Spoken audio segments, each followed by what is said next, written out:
Welcome back to The Deep Dive, your shortcut to being well-informed. Today we're diving deep into a new piece of federal legislation, and it touches on something really important, quite sensitive actually, justice for victims of violent crime. We're going to be unpacking what's called the Justice for Murder Victims Act. Now, this isn't just about getting lost in legal jargon, you know. It's more about understanding a pretty significant shift in federal law and how it aims to address some really complex, often, well, heartbreaking situations, especially when you think about the timeline between a crime and its final tragic outcome. Exactly. What we're looking at specifically is Senate Bill 960, SDO 960 from the 119th Congress. Senator Chuck Grassley introduced this one, and what's quite striking, I think, is that it passed the Senate by unanimous consent, and that happened very early on. That kind of agreement, across the aisle, it often signals there is a widely recognized need. A sort of robust bipartisan effort behind it, suggesting it's tackling a problem many agree is, well, significant. Absolutely, yeah. Unanimous consent. That's pretty rare these days, isn't it? A powerful signal. So let's get right into it then. What specific problem is this act trying to fix? I mean, imagine the unimaginable, really. A loved one is attacked, badly injured, but they don't pass away immediately. Instead, they might suffer for months, maybe even years before eventually succumbing to those injuries. For families going through that, seeking justice for murder can get incredibly complicated because of how the law works now, the time frames involved. This act seems to go straight at that challenge, trying to make sure time passing doesn't accidentally protect perpetrators. So we're going to unpack the details, the nuances, and what it really means for federal homicide cases, especially these long, drawn-out ones. That's the core of it. The Justice for Murder Victims Act, fundamentally, it wants to change how federal law looks at that gap in time. The time between the harmful act and when the victim ultimately dies from it. Think about it. Federal law has provisions now that can make it, well, really tough to prosecute something as murder if too much time goes by. Imagine being a family member, watching someone suffer for years, losing them, and then maybe facing legal hurdles just linking the death back to that original crime. That's just adding immense pain. This bill tries to remove that specific barrier. Right. That makes sense. It's trying to clear a path. Precisely. The bill's main change is quite clear. It allows federal homicide prosecutions, and this is the key phrase, without regard to the time elapsed between the act or omission that caused the death of the victim and the death of the victim. So practically speaking, imagine there was sort of an unwritten expiration date before, a point after which it was just too hard, legally, to connect the crime to a death that happened much later. This bill essentially says, erase that specific calendar constraint, and quote, it makes it explicit. The death can be linked to the original cause no matter how long it takes, as long as you can prove the connection. The focus shifts entirely to causation, not the clock. That's a huge shift for families. And I think that potential real-world impact, that's what really hits home for us listening.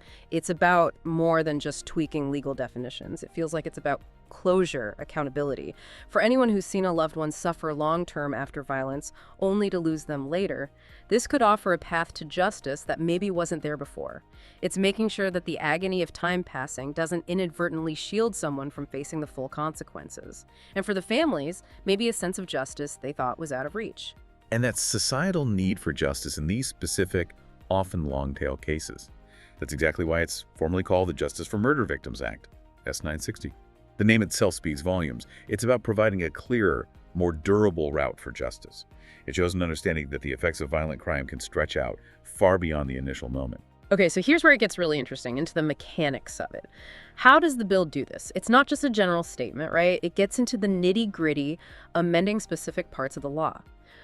You mentioned it amends Chapter 51 of Title 18 of the U.S. Code. That's the Federal Criminal Code itself. So it's actually writing a new rule into the existing framework. That's exactly right. It adds a new section, Section 1133A, and it states very clearly, no maximum time period between act or omission and death of victim. What that means is, for a federal homicide case, the simple fact that time has passed between the crime and the death, that alone won't stop a prosecution anymore. It's a critical clarification. It separates the timing of the death from the ability to prosecute the homicide, provided, of course, and this is key, that the causal link, the connection between the act and the death, can still be proven beyond a reasonable doubt.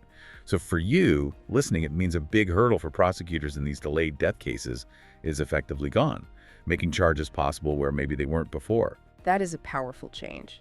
But hold on. This raises another question about time limits. We know about statutes of limitations, right? The deadline for bringing a case to court. Does this new bill mess with those? Does it override those existing deadlines for federal homicide cases?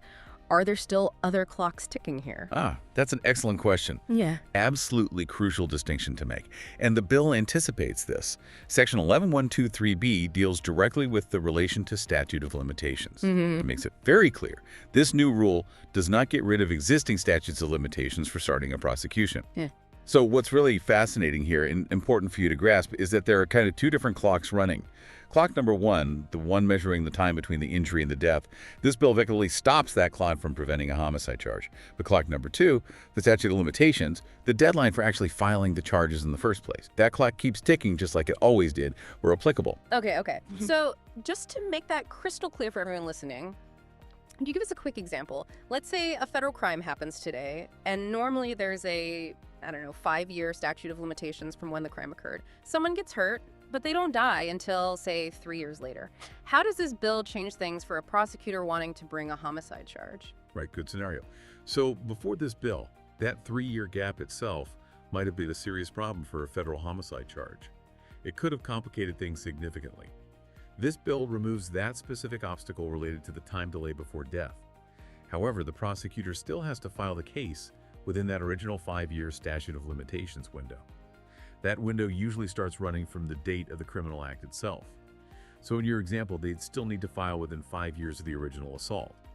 Now, if the victim died, say, 6 years after the assault, and that 5-year clock for filing charges on the assault had already run out, well, this bill wouldn't suddenly reopen that window to file the case. Does that make sense?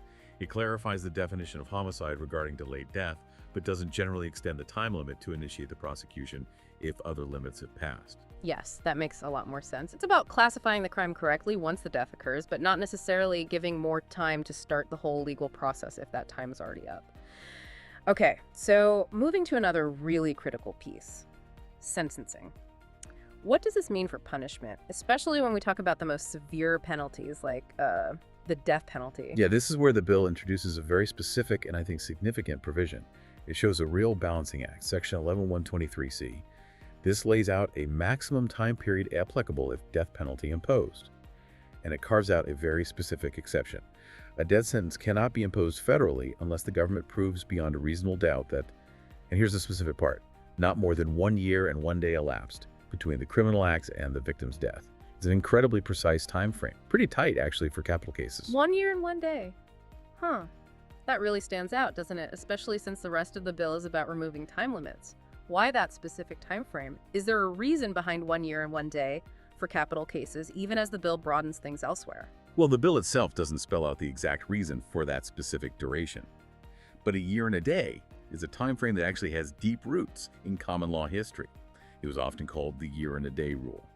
Traditionally, it was used to link criminal responsibility for homicide only to deaths that happened within that window. The idea was it implied a more direct, undeniable causal link. For capital cases, obviously, the stakes are the highest, the penalty is irreversible. So legal systems often impose really strict requirements, higher burdens of proof, specific time limits. It might relate to things like the freshness of evidence, certainty about causation when medical care extends life for a long time, and just the sheer finality of the death penalty. So this acts like a legislative safeguard. Even as we expand the window for general homicide prosecution, the ultimate penalty, death, stays tied to cases where the link between the act and the death is more immediate, more demonstrably clear. It reflects, society's highest standards of certainty when a life is actually on the line in court. That's really helpful context. It shows careful thought about the gravity of that specific penalty. So how does this connect back to murder charges more generally then, beyond just capital punishment? Does it change how first-degree murder is sentenced if the death occurs after that year and a day mark? Yes, it does. Section 2D makes another really important tweak, this time to Section 1111B of Title 18, which deals with the punishment for murder. It specifies that for first-degree murder, if the victim's death happens more than 1 year and 1 day after the criminal act, the sentencing options change. Instead of only being imprisonment for life, the option becomes imprisonment for any term of years or for life. So what this means for you, the listener, is basically two things. First, it explicitly confirms the death penalty is off the table in those longer duration death cases, backing up that year and a day rule we just discussed. Second, it gives judges more flexibility in sentencing within imprisonment. It's not just life automatically. It could be a term of years or life.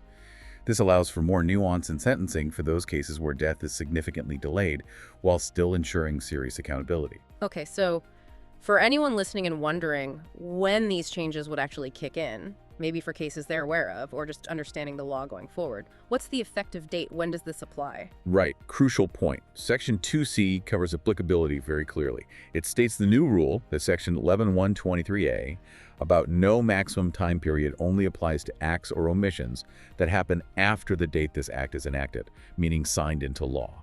So critically, it is not retroactive. Any crime that happened before this bill becomes law wouldn't fall under these new provisions. That's standard practice, really. Ensures legal consistency, avoids issues with applying new laws to past events. Good to know. Not retroactive. So where does the bill actually stand right now? Is it law yet? Not quite yet. It's still making its way through the process. As we said, it passed the Senate, which was a big step, especially unanimously. Currently, its status is held at the desk in the House of Representatives, which basically means the House has received it and it's waiting for the next step there. Usually that would involve being referred to committees for review, and then eventually, if it gets enough support, the House leadership decides if and when it goes to the floor for a vote. So, significant progress, yes, but it still needs to clear the House and then get the president's signature to become federal law. Okay, so to wrap this up, the Justice for Murder Victims Act, at its heart, is about extending the reach of federal justice in these difficult homicide cases. For you listening, it means removing that specific time barrier related to when the victim passes away, allowing a murder prosecution even if death comes much later. But, importantly, it does this carefully. It keeps other safeguards, like the statute of limitations for starting a case. And it puts very specific conditions around the death penalty, tying it to that shorter 1 year and 1 day time frame. Exactly. And if you connect this to the bigger picture, this legislation really reflects an ongoing effort, I think, within our legal system. It's about ensuring the law can adapt to these complex real-world tragedies, providing ways to hold people accountable even when the final devastating consequences of a crime take a long time to unfold. It speaks to that deep societal need for justice, recognizing that sometimes it can't be confined by a simple clock.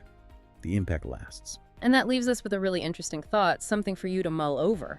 How might a shift like this at the federal level maybe influence how individual states look at similar issues in their own laws? And maybe more broadly, what does an act like this say about how our understanding of justice itself is evolving in the modern age?